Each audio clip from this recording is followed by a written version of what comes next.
di bawah daripada Kitab Ahkamil Hajj yang masih menerangkan tentang hukum haji. Ini masih masuk bulan Dzulhijjah, masih bulan haji. Alhamdulillah kita masih kedapatan tabarukan di bulan haji ini buka bab haji. Bismillahirrahmanirrahim. Yang di bawahnya dia daripada kitab Ahkamul Hajj. Itu di bawahnya sekarang sudah masuk daripada wa arkanul haji arba'atun. Wa arkanul haji arba'atun ahaduha al-ikhramu ma'an niyati ay niyati ludukhulu bil hajj wasani al-hukutu bi arafata wa muradul hudurul muhrimi bil haji lahajatan ba'da zawal syamsi yawma arafata wa huwa yawmu tasiru min dzulhijjati bisarti kaunil waqifi ahlan li'ibadati la mugma alaihi wa yastamiru waqtul uqufi ila fajri yawman nahri wa huwa asiru min dzulhijjati. Diterangkan di sini wa arkanul hajj. Jadi rukun haji ini arba'atun, ada 4. Jadi ada rukun, ada syarat. Yang dikatakan rukun ini suatu hal yang wajib. Jadi kalau orang yang berhaji tidak melaksanakan daripada yang 4 ini, maka hajinya tidak sah. Ahadua, salah satu daripada yang 4. Yang pertama yaitu al-ikhramu ma'an niyati. Jadi ikhram bersama niat. Jadi tatkala orang yang berhaji ataupun orang yang berumroh, dia memakai kain ihram, kalau laki-laki 2 kain untuk menutupi atas dan bawah. Setelah dia pakai kain ihram ini, maka dia harus berada di tempat mikot.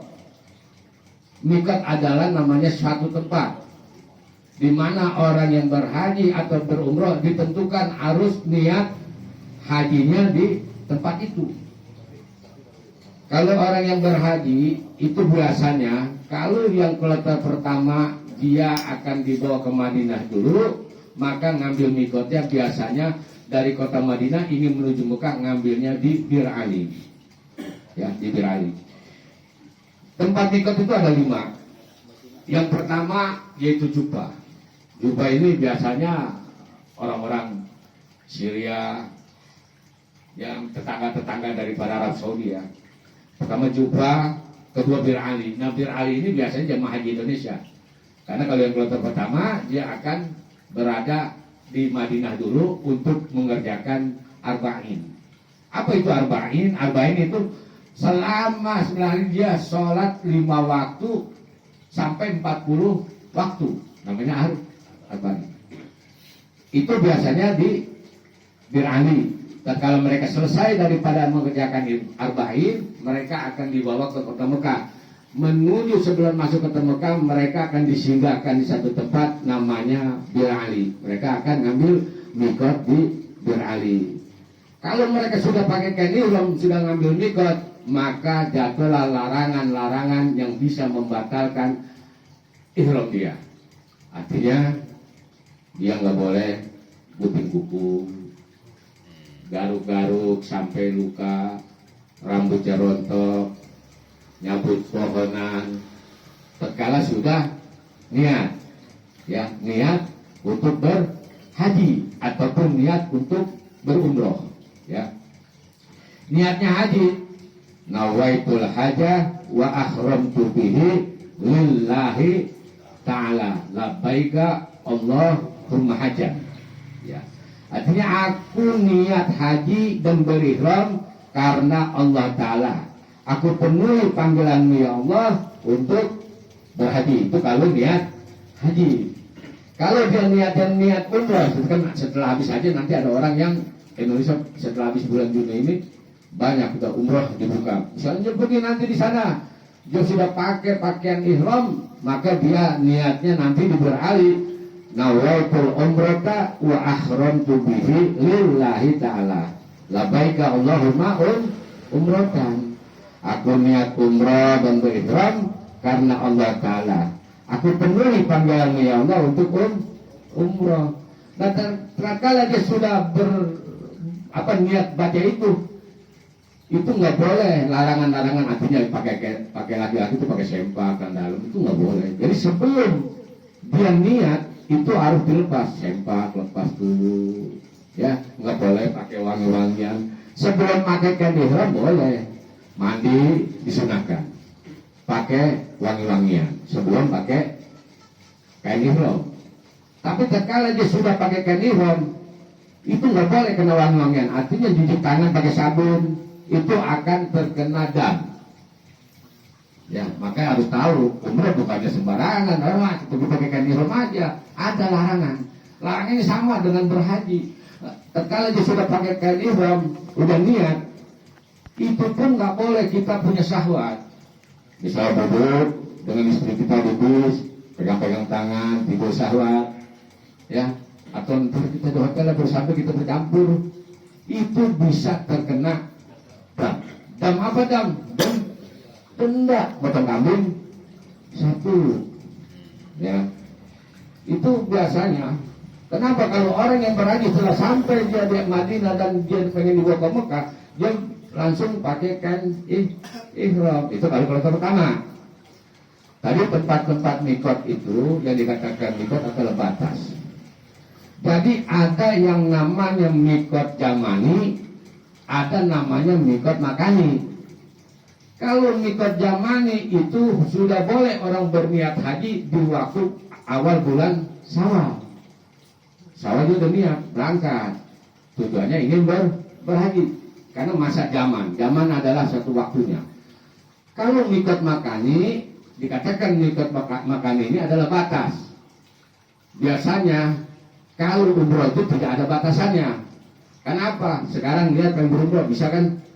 Tapi kalau niat haji itu hanya bisa dilakukan dari awal Syawal sampai tanggal 10 Zulhijjah. Selepas dari tanggal 10 Zulhijjah nggak bisa lagi orang niat berhaji. Karena bulannya sudah beda. Tapi kalau umroh bebas. Bulan sekarang berangkat bisa. Tapi tidak bisa bulan bulan haji bisa aja berangkat. Ya.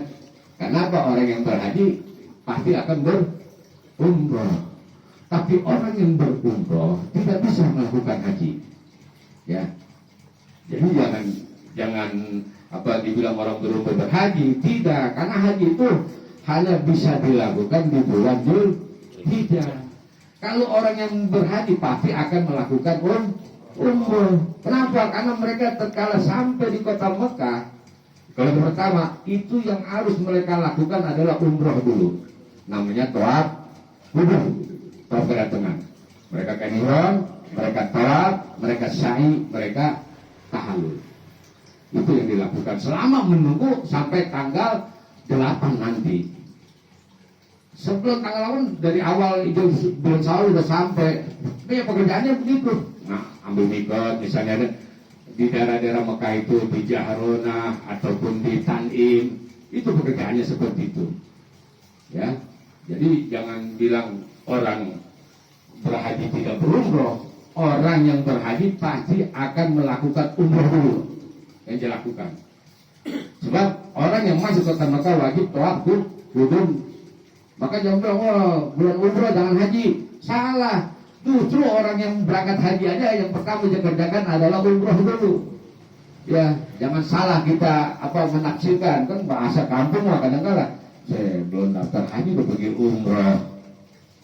Ya, umroh haji dulu baru umroh, salah. Rasulullah sebelum dia berhaji 4 kali Rasulullah berumroh dulu. Setelah itu baru Rasulullah berhaji, ditutuplah dengan namanya haji wada. Jadi tempat mikot tadi itu ada 5. Dia mikot makani, artinya tempat mikot, yaitu pertama di Juhfa, kedua di Bir Ali, ketiga di Qarnul Manazil, daerah Taif. Jadi kalau orang nanti pergi ke Taif, dataran tinggi, dataran yang paling tinggi di Saudi itu, mereka bisa ngambil mikot di Qarnul Manazil. Nah, yang keempat namanya di Yalamlam. Biasanya Yalamlam ini dipakai sama jamaah haji Indonesia yang sudah kloter terakhir, karena mereka harus langsung ke Mekah. Itu biasanya pesawat setelah mau memasuki wilayah Yalamlam itu biasa disiarkan sama pramugari di Ipokan. Bagi yang ingin niat berhaji ataupun yang niat berumrah, orang berumrah misalnya dia ke Mekah dulu, dia biasa ngambil mikot di Yalamlam di atas pesawat pakai kain ihram. Tapi itu menjadi satu perdebatan karena jarak kecepatan pesawat itu berapa ya jarak pesawat.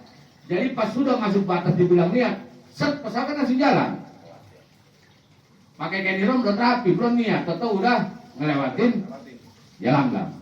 Maka sekitar tahun 80-an itu MUI memberikan fatwa kepada Majelis Ulama Indonesia dengan Arab Saudi juga berfatwa. Jadi memakai kain ihram dan niat berhaji atau berumrah bisa dilakukan di Jeddah. Ya, dilakukan di Jeddah. Artinya di bandara. Itu. Karena bukan lebih afdol, artinya lebih nyaman, enggak terburu-buru. Jadi kalau orang laki kan bisa ke tempat yang agak sepi. Ya kan ada buka dalam. Jadi polos semua itu. Iya, nggak pakai kaos kutang, jadi pakai pakaian yang tanpa berjahit. Ya kalau cewek maman pakai baju lagi soal serabut. Bagaimana kalau cewek pakai baju? Dia maunya baju muslim, jadi tertutup yang bisa kelihatan mukanya. Kalau dia tutupin mukanya, maka tidak sah. Ya kena dam. Yaitu setelah dia niat labbaik Allahumma hajjan atau labbaik Allahumma umratan, maka disitulah larangan haji dan umrah itu berlaku. Nggak boleh pakai wangi-wangian. Misalnya kelupaan, bagaimana kalau lupa mah dimaku. Sampai di Mekah atau di Madinah, tangan kotor masuk kamar mandi pakai sabun, itu nggak boleh. Ya, terkena. Dan makanya sebelum berangkat haji ataupun berumrah itu biasa adanya namanya manasik. Tujuan manasik ini untuk jamaah ini biar tahu hukum-hukum yang harus dihindarkan apabila mereka kerjakan itu bisa membatalkan atau membuat dosa daripada pekerjaannya.